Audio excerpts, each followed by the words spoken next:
उपस्थित सर्व रसिक कवयित्री बंधू भगिनी, वाचक प्रेरणा दिनाच्या निमित्ताने कवी म्हणला की काकू तुम्ही आणि माझं मन म्हणजे खूप भूतकाळ केलं, म्हणजे 50 वर्ष मागे गेलं. आज वाचक प्रेरणा दिन आपण साजरा करतो एपीजींच्या जन्मदिवसानुसार. पण ह्या वाचनाची प्रेरणा मला कुठून मिळाली? म्हणजे अगदी मला पहिल्यांदा मी पहिली दुसरीत असताना, कारण आता मुलांना तिसरी चौथीला वाचता येतं. आमच्या वेळेस असा दंडक होता की मुलांना पहिलीला मराठी वाचता आलं पाहिजे. आणि माझे वडील खूप लवकर गेले त्यामुळं, आणि गाव अजिंठा लेणीच्या तिथं छोटं, म्हणजे हे सांगायचं आहे की वाचक प्रेरणा दिनाच्या निमित्तानं मी भूतकाळात शिरले की खरंच आपल्याला ही प्रेरणा आपल्याला कुठून मिळाली किंवा आपण कसं घडत गेलो. गाव आमचं खेळ होतं तेव्हा एवढे म्हणजे मोबाईल टीव्ही कोणत्याच सुविधा नव्हत्या. आणि मग वडील लवकर गेल्यामुळं की एक असं वेगळं उणीव होती आमच्या याच्यात की नाही. आणि मग माझी आई त्या काळची 4वी-5वी शिकलेली होती, पण तिचं असं होतं की रोज आम्हाला मुलांना तिचं लाईट नसायची गावात, खेडेगावात बाकी याच्या करमणुकीचे साधनं नव्हते. एक उणीव असल्यामुळं अशा मुलांना आपल्या मुलांनी मग बाहेर जाऊन काही गोष्टी वाईट वाटत वगैरे किंवा काय मुलांना चांगले संस्कार करावे म्हणून रोज संध्याकाळी माझी आई आम्हाला सगळ्यांना घेऊन बसायची. आणि मग संस्कृतचे श्लोक शुभंकरोतीपासून आणि तिच्या पहिली दुसरीच्या कविता ती आम्हाला तेव्हा शिकवायची.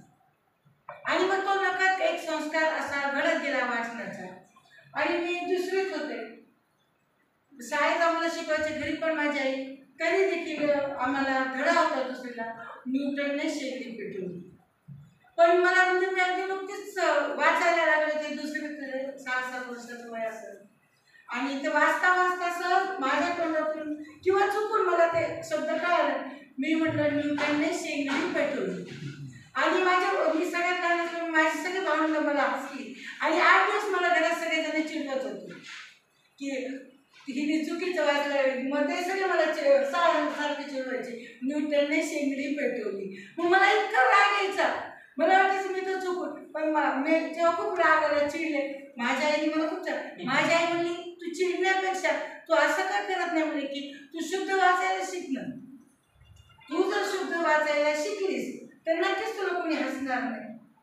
आणि मग म्हणजे तो सातत्याने ते रुजवलं गेलं की आणि तिथं संस्कार झालं की नाही आपण वाचलं पाहिजे. म्हणजे असा दंडक होता की आम्ही जर रस्त्याने चाललो तर माझी आई म्हणायची इकडे तिकडे असं नुसतं माणसाकडे नाही पाहायचं, ज्या पाट्या दिसतात ना त्या पाट्या वाचायच्या. त्याच्यामुळे एक असा संस्कार रुजला गेला की मला कोणतं दुकान कुठे हे लहानपणी कळायला लागलं. मग त्या न्हाव्याच्या दुकानापासून एकदा असंच मग कोणीतरी विचारत होतं घरातलं दुकान, मी आपल्या अभिमानाने सांगितलं की ते न्हाव्याचं दुकान आहे ना त्याची पाटी मी तिथं वाचली. आणि पुन्हा मला सगळेजण हसले. म्हणजे आणि तेव्हा तो असं काय होतं की मुलगा मुलगी आणि न्हाव्याचं दुकान हिलाच काय मिळतं. पण मी सांगितलं नाही बाबा, मला आईने सांगितलं पाट्या वाचायच्या, मी वाचली. मग मला ती लक्षात राहिलं की त्या दुकानाची पाटी तिथे. म्हणजे ही प्रेरणा लहानपणापासून. आणि मग दुसरीपासून म्हणजे मला आजही माझ्या पहिलीपासून ते 10वीपर्यंतच्या सगळ्या कविता पाठी.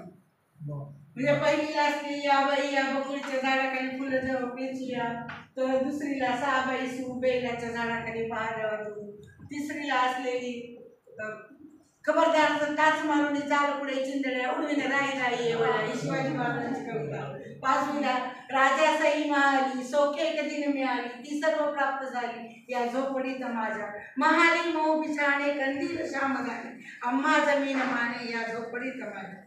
6वीला म्हणजे प्रत्येक असायची 6वीला असलेली अनामवीरा जिथे झाला तुझा जीवनांत स्तंभ तिथे ना कुणी बांधला पेटली ना वात रगदगता या समराच्या ज्वाला देशाकाश जळास्त उठवून या संसारातून उठवून या जाशा मुकपणाने तमी लोकती संदेच्या रेषा मरणामध्ये विलीन होशी ना भय ना आशा जनभक्तीचे तुझ्यावरील उदानले भाव प्रयासितीवर नसे नोंदले कुणी तुझे नाव जरी नगातील वाट डपावर तुझे यशोगान सफल झाले तुझे चेहरे तुझेच बलिदान.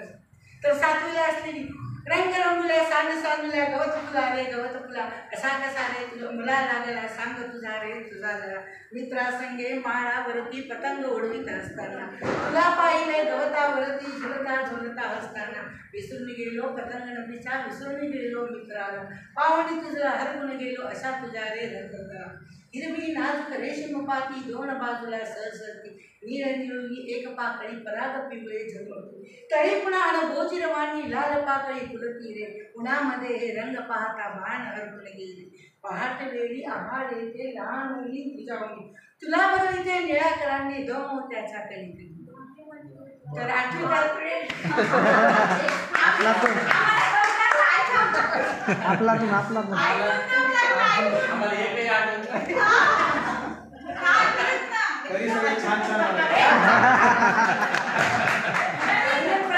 once more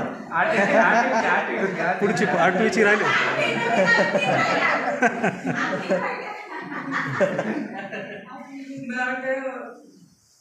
भगत सिंगाला जेव्हा फाशीची शिक्षा होणार होती आणि मग त्यावेळेस त्यांना खूप त्यांच्या आईला ते भेटायला गेले मग त्यांच्या आईला खूप वाईट वाटलं आणि माझा पण माझी आई मग ती कविता म्हणजे मणी धीर धरी शोक आवरी जननी भेटेन 9 महिन्यांनी लाडका बाळे फुलता फाशीची शिक्षा होता कवटाळून त्याला माता अति आक्रोशे रडते केविलवाणी भेटेन 9 महिन्यांनी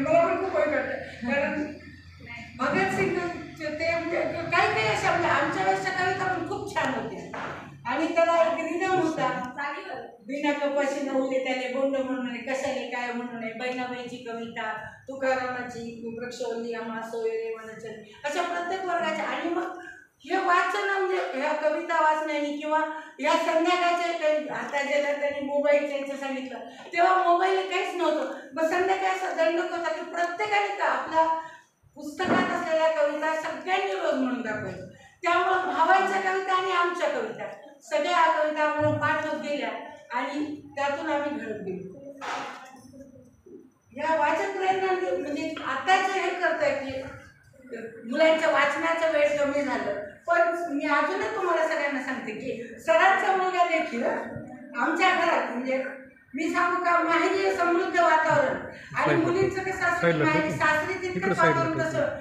मी खूप भाग्यवान आहे या बाबतीत म्हणजे माहेरी जितकं समृद्ध त्याहीपेक्षा समृद्ध वातावरण या घरच्यांनी दिलं खूप आम्ही म्हणायचे मी 11वीत असताना माझं लग्न झालं आणि मग इकडं आले इकडं देशमुख घरात पण डीके सरांचं असं म्हणजे सासर इतकं समृद्ध डीके सरांची विचारसरणी इतकी चांगली की आम्हाला असं कधीच वाटलं नाही आमचं सासर मग आमचं वाचनालय घरांचे मी लिहितीच झाले तर का केव्हा या घराचे विचार होतो म्हणजे मी तुम्हाला सांगू का या कुटुंबात देशमुख कुटुंबात आले तेव्हा माझं वय 16-17 वर्षाची मी असं पण म्हणजे लिहिणं काय वाचणं काय घरातली जी चर्चा होती आमची म्हणजे डीके सर वकील साहेब सगळेजण भाऊ हे इतकं छान बोलायचे